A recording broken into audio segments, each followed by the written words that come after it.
It's the book club for kids. It's a book club for kids. It's the book club for kids. It's the book club for kids podcast. Hi, I'm Kitty Felde. Can a book be funny and deal with one of the toughest topics around? Well, it can if it's Milo, Sticky Notes, and Brain Freeze by Alan Silberberg. The book is full of, well, not particularly helpful advice. Dabney St. Clair says that timing is everything, which is why I make sure to wear a watch every day so I'm always ready just in case. That's our celebrity reader, actor Joshua Malina. Our readers from Eliot-Hine Middle School on Capitol Hill say the author used illustrations to help tell us more about Milo. I feel like the cartoons in the book let it show how weird he was. He's normal, but he's not trying to be like everybody else. He wants to be his own person. He does his own thing. Writer Alan Silberberg says Milo's name appeared out of the blue one day as he was doodling in his sketchbook. And I drew the name Milo and saw that the L-O of Milo's name was the beginning of the word loser. This is the Book Club for Kids, the show where kids talk about books. We'll tell you how you can be on the show a little later on. But first, let's hear from our readers. Hello, my name is Elizabeth. Hello, my name is Hazel. Hello, my name is Sharon. We are 7th graders at Eliot-Hine Middle School in D.C. So the book is Milo, Sticky Notes, and Brain Freeze by Alan Silberberg. What's it about? The book is about this boy named Milo who is constantly moving, and recently his mother has died, and so he is going to school and trying to become this cool kid and trying to date this girl that he likes. And he's new to 7th grade, and he keeps moving. This is his 5th house. His mom died when he was in 5th grade, and he forgot about her a little bit, and because his dad doesn't have pictures of her in the house. It's sort of like Milo's journey to acceptance, because at first he's sad, and then he gets mad, and then finally at the very end he accepts it and can move on and make new friends. When I first picked up the book, I thought it was just going to be a goofy, funny book, but it kind of changed. The comics in it, or little cartoons, make it seem very lighthearted, but then you start to notice small details that are peculiar, and then when it finally reveals that his mom died, it all makes sense. I kind of underestimated the book because at first I thought it was going to be a kind of childish kind of book that really I kind of find boring, but I kind of found it a little more interesting than I thought. I thought it was going to be cliche because, it's talking about how he's a normal 7th grader with a little bit problems. But then when it said his mom died, he tried to cover it up oh, my mom died. It's okay. I was young and I really didn't understand. But then when it got more farther in the book, he started understanding how much he missed his mom. And he got mad at her at some points for not being there to help him through 7th grade. Let's talk about the cartoons in this book. I feel like the cartoons in the book let it show how weird he was. He's normal, but he's not trying to be like everybody else. He wants to be his own person. He does his own thing. Giving a test to his friends to see if they passed it and are able to be his friend. They kind of showed who Milo was in a way, because he was also sort of silly, but he had sort of lots of hopes. And those are expressed through the cartoons. He hopes to get a new friend, and then they show the friend test. Or he hopes that he can go to the Halloween party, and it shows you his types of costumes that he was thinking of. Well, here's a scene from the book where Milo is trying to make a good impression on the most popular girl in school. Our celebrity reader is actor Joshua Malina, who you might know from The West Wing, or from the podcast he co-hosts, The West Wing Weekly, or perhaps from the TV show Scandal. Here he is reading from Milo, Sticky Notes, and Brain Freeze. I've memorized Summer Goodman's school schedule and do my best to casually linger near the places she might happen to be. Through careful planning, my goal is to be in the vicinity of Summer, but not next to her or even within direct eyeshot. I also ride my bike past her house as often as possible. Even though we've been in school only a few weeks, I've mapped our whole relationship out and see exactly how Summer and I are going to celebrate our monthly anniversaries. Of course, all this depends on my talking to her, which I have faith will definitely happen sooner than later because I'm practicing every night in the mirror. Dabney St. Clair says that timing is everything, which is why I make sure to wear a watch every day so I'm always ready just in case. I figure it's like when you go to a baseball game and bring your glove because it's possible a foul ball will come right at you. And even though you're sitting under the grandstand roof where no balls ever go, you wear that baseball glove through the whole game, which makes the popcorn you buy taste like dirt and oil and other stuff you can't even put a finger on, but probably already did. And all that matters is you feel ready for the slimmest ever chance that the first stray ball in the history of baseball is going to be hit right at your impossible seats. Marshall tells me I'm dreaming, but what does he know? He's never been in love with anyone but his dog, and dogs don't know any better than to love you back, so where's the effort there? So, until my perfect plan gets the chance to be executed, and by executed I mean activated, not killed off, though when you think about it, maybe that would be a better use of the word. Anyway, until that moment arrives when Summer Goodman and I hold actual hands and not ones that I draw on an empty page in my notebook, until then, I keep busy and do what I always do. Stuff.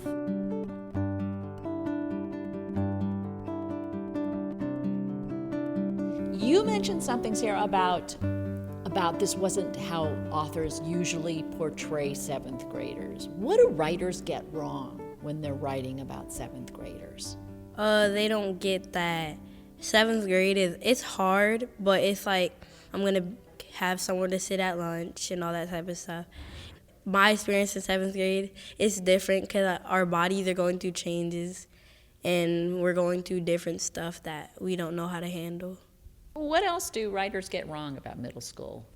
Writers usually, they kind of write middle school as a place that's really tough and where there are lots of fights and there's just a lot of drama. But at some middle schools, it's actually kind of the opposite. Like there is drama, but not as much drama as the writers kind of explain. And it's actually sometimes simple and not all as hard and disgusting as they make it. For example, the cafeteria lunches, authors are always kind of writing how it's disgusting and all of that, and nobody eats it and kind of exaggerating. But our middle school lunch is actually pretty good. It's not that gross at all. So besides the cafeteria, what else do middle grade novelists who write about middle grade, what do they get wrong? The fights, they don't really talk about fights in books because they think it's like bad. In school, we do have fights like every month. What do you mean when you have fights? Like people fight after school, in school, and every time it happens, people talk about it. And like it's the top of the conversation, to be honest. And the bullying, in certain books they show that people bully a lot, but that's not how real life is. You get bullied maybe once or twice in your life, but in books it shows oh, he gets bullied every day and nobody's ever gonna like him and stuff, but there's usually one person that's gonna be there for them. Did you like the book? If I were at the library, I probably wouldn't pick up this book just because it's not one of the types of books I like to read, because I'm already going through 7th grade, so I know what it's like. I don't have to read about it. What kinds of books do you like to read? I like to read out of this world stuff, like out of this world technology or magic, because that's more interesting because the author has creative liberty. Good book, bad book, what do you think? I'd say it was a good book, even though it doesn't really fit the types of books I like to read. Did you guys think that it would have been a more interesting book if he had chosen a different protagonist? I'm not sure, because probably not if it was Marshall, because he's quirky, but Milo is the one who's going through a lot, and Hillary is trying to be a good friend. I may have enjoyed Hillary's kind of side of the story better, or her life story kind of better. Hillary has a pretty difficult life with her parents being strict on what she can and cannot do. And so I also feel like that kind of is as, I guess, dramatic as Milo's life is. So, What else about this book that we haven't talked about? Milo's dad made me mad at some points. It's like he didn't care at some points. Like, he was a father and he knew his responsibilities and cared about Milo. But at the same time, like, he shielded his wife, like, oh, she can be put away and replaced and stuff. I disagree with Sierra that his dad was trying to hide away his mom. I think that what was happening was he was trying to hide away all the bad memories and move on, but he wasn't doing it in the right way. It was sort of like he was sweeping glass under a carpet, where you're never going to forget, and by trying to move on in that way, by just leaving the past behind and not treasuring it, that was his main problem. He wanted to forget the bad memories more than he wanted to remember the good ones, because every good memory, it came with a price, because it came with the sadness. You guys got some questions for our writer, Alan Silberberg? my question is, did you base the book kind of on your life growing up for your 7th grade year, or did you twist it up a little bit, or is it something that you just felt had to be made up? It really is a story I didn't know I was going to write. When I started writing the book, I just wanted to make up a funny story about a kid in 7th grade, and I started the first chapter actually not knowing who the character was, and the more I thought about it, and the more I started thinking about what I was like in 7th grade, all these memories from my past came up. And because my mom had died around that time, when I was actually 9, the character of Milo and most of the story of Milo started flowing from a place of memory for me and remembering what I went through after my mom died. So there's a lot in the book that's based on my life growing up, and there's a lot in the book that's made up, but together they form this whole book that is called Milo. My question is, why Milo? Why the name Milo? Where did you find that name? Because I like the name, it's not very common. Well, that's a really great question, and the answer is kind of silly. When I was trying to come up with different names for the character, I was doodling, which is how I think usually. I'm in my sketchbook and I'm drawing pictures, and I drew the name Milo and saw that the L-O of Milo's name was the beginning of the word loser. And it's actually a cartoon that's on page 9 of the paperback. My loser, it made me really identify with that's how he would feel about himself. So I loved the name, and I loved that it was different. Who was the inspiration for Marshall? Because he is Milo's friend, but he's also sort of weird and quirky. A lot of people have some quirks, but not that many. So I'm wondering if the author met somebody like that. When I was growing up and after my mom died, a new kid moved onto the street, and his name was Aaron, and he became my best friend, and he was silly, he was smart, but he was a really good friend, and he didn't have to say anything to know how I was feeling. He was just somebody who, I guess, got me, understood what I was going through, and always knew how to make me laugh. And then, because I needed him to be a little sillier, I drew from a bunch of my other friends and added different quirks, especially the quirk of loving the freezies together. That was from a bunch of my friends when we would go to the store down the street and get Slurpees and freeze them up and get brain freeze. Aaron has read the book. He recognizes himself, and in fact, there's a character in the book called Sylvia. And Milo at first just thinks that she's this old lady down the street. But soon he learns to confide in her, and they share stories together about loss. And Sylvia is Aaron's mother, and they became a second home for me. I grew up on a dead-end street, and especially after my mom died, it was like I had lost a mother, but I suddenly had 8 other mothers all over the street who would take me in, and Sylvia was a very special person to me. Why Hillary? I like her character. She's a cool person. She has a weird side, and then she has that friendly, soft side of her. And I feel like her parents are pushing away the bad things and showing her all the good things. I felt like she had to be perfect. I knew that Milo needed to have not just a best friend who was silly like Marshall, but somebody who got Milo on a different level. She came into my mind as somebody who would understand more of his emotional side. And I think the fact that Milo is coming from a broken home, I wanted her to have two good parents. I don't consider them pushy. I consider them just caring. But I did base her on an old friend of mine who actually confided in me once that she collected all the broken doll pieces she could find because no one else would want them. And I felt that that was just such a perfect way to describe a girl who sees Milo as the broken boy that he was.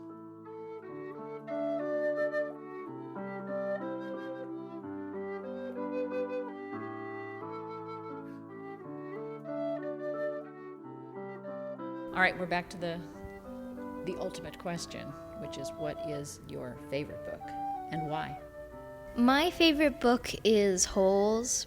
I've read it a lot of times, and I really like it because the main character really develops, but it also has like a journey into the past, explaining the sort of bad fortune that has befallen the old town, and it brings together like mystery and also reality. My favorite book is The Girl Who Fell. It was good because, like, at the end, it showed how to get out of an abusive relationship. My favorite book is Out of My Mind because it shows you how you shouldn't judge a book by its cover, because the girl Melody has a bunch of disabilities, but then people think she isn't capable of all the things that they are, like talking, and they think she doesn't have any kind of thoughts of her own, but really she does, and she's really smart. I like it because it just shows you don't judge a book by its cover. It shows me that I may have made some wrong opinions on how people are and what they think because of how they look. The people with disabilities, I guess, are trying to always prove everybody wrong and show them that they are more than what's on the outside. And we should mention that Out of My Mind is one of our favorite Book Club for Kids podcast episodes, and we'll have a link to that episode at our website, bookclubforkids.org. What about you, Alan Silberberg? What is your favorite book? When I was in second grade, I read a book called Half Magic by Edward Eager. And it was a magical story about a family of kids who find a magical coin, but it's only half of the coin. So all their wishes only come out half. And it was just a story that has stayed with me all these years, and I read it to my kids. It sort of helped me become a writer. That is my favorite book of all times because it really turned me on to reading as a young kid. Your turn, Josh Malina. One of my favorite books as a kid was Richard Scarry's Busy, Busy World. It was published way back in 1965, a year before my birth, and I'm happy to say that having read it just a couple days ago to a 3-year-old, the book holds up. It's still very funny and very entertaining and a lot of fun to look through. It's a big, bold book with lots of colorful, funny pictures. Richard Scarry tells stories about different animals from all around the world. And one particular story that I remember loving as a kid is that of Stumpa, the tuba-playing bear from Austria. Stumpa. Always loved it as a kid. My family still will occasionally say, apropos of nothing, Stumpa. What a funny fellow. Thanks, Stumpa. Josh? So what is your favorite book? Want to be on the Book Club for Kids podcast? Well, just give us a phone call and leave us a voicemail. Our number is 323-639-3560. That's 323-639-3560. And if you are looking for a good book, we have lots and lots of suggestions at our website, bookclubforkids.org. This episode is funded in part by the Capitol Hill Community Foundation and the D.C. Commission on the Arts and Humanities, an agency supported in part by the National Endowment for the Arts and by a grant from the Nora Roberts Foundation. Thanks to our producer, Ilse Setziel. Jonathan Jensen created our music with additional themes from Charles Nillman. Emma Steinkellner created our logo. And thanks to our readers this week, Sierra, Hazel, and Elizabeth at Eliot-Hine Middle School in Washington, D.C. And thanks to Suzanne Wells for arranging our visit. We have a free newsletter for teachers, parents, and librarians full of free tips about how to turn kids into lifelong readers. Sign up at our website, bookclubforkids.org. I'm Kitty Felde. Thanks again for listening.